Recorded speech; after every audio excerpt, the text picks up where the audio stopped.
دا خبره محترم مسلمانانو بعضی روایاتو کې راځي چا چې ماسختن موز د جماعت سره ادا کا فکأنما قام نصف الليل فکأنما قام نصف الليل د ماسختن موز د جمع سره ادا کا گویا چې د تر نیمه شپې پورې الله له قیام کا دون الوی مقام د ماسختن د منځ بیا نبی علیہ السلام فرمائی چې د بیا سار موز ادا کا نو فکأنما قام کل اللیل گویا چې د ټول شپه الله ته قیام کا ټول شپه نفل وکا په دې دوه منځونو خدا دونه ثواب ملاوي دا مونږ بیا اودس اودشو نو بیا اودس را پاسو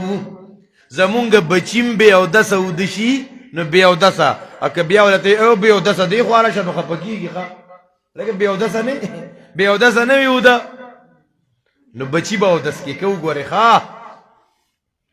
فخلف من بعدهم خلف اضاعوا الصلاه او بعضی روایاتو کې راځي چې د ماسختن منظم اونکا د سحر منظم اونکا کأنه جیپة باللیل وحمار بالنهار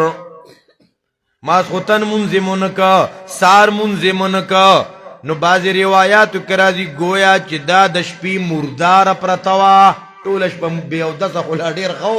کأنه جیپة باللیل د شپې څه پرتوا منکر کورن کی مرداری نہیں پرته یار بیل ما زودشي بے اودس اودشي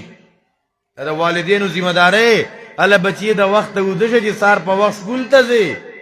چې بے اودس ټول رزم بے اودس او ټول شپدم بے اودس کأنه جیپة باللیل دلته ماشاء الله مولانا ګل بہادر صاحب درس کوي هغه سره د علاقې مسلمانان مینه محبت کوي او ان شاء الله تاسو له قرآن بیانې صحیح عقیده دلته بیان شوی دا دا خلق الحمدلله للتوحید دی دغه چې توحید نی کنه نو بیا حفظم قابل قبول نه دی علمم قابل قبول نه دی جمعات جوړې دم قابل قبول نه دی چې ستا عقیده کې شرک دی درگاہونو تتلل نظر نیاز د غیر الله په نوم باندې ورکولا بل چتارا مدد شچغوال مړی را مدد کولا چې دا دی عقیده کی کنه بیا علم پیدا نہ کئی حفظ پیدا نہ کئی پٹکی پیدا نہ کئی تعمیر المساجد پیدا نہ کئی خیراتون پیدا نہ کئی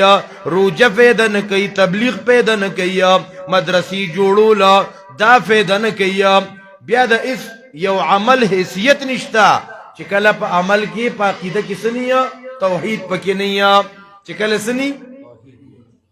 چی توحید نہیں اس یو عمل اللہ رب العزت پا دربار کی قابل قبول نہ دے دلتا پخوان دا مسائل بیانی گی مینن و تلقون تا خون دیخوا اعمال طرف ترارلوا چی فخلف من بعدهم خلف ادعاء الصلاة منزون زایقول کشران شورو کا نو بعضی روایاتو کرازی چی بیلماز ودشو بیلماز سار را پاسی دو گویا چی دا دشپی مردار پرتوا دشپی سے پرتوا دا سے پرو مووی سے مردار پکشتا سر کأنه جیپة باللیل وحمار بالنهار او درزی کد دیر زیاد زان پالش کڑی و مالش کڑی کدیر میکی پکڑی زکنن نو جوانانم میکپونه شروع کړی چا تو کلی کی کني پخوا بچ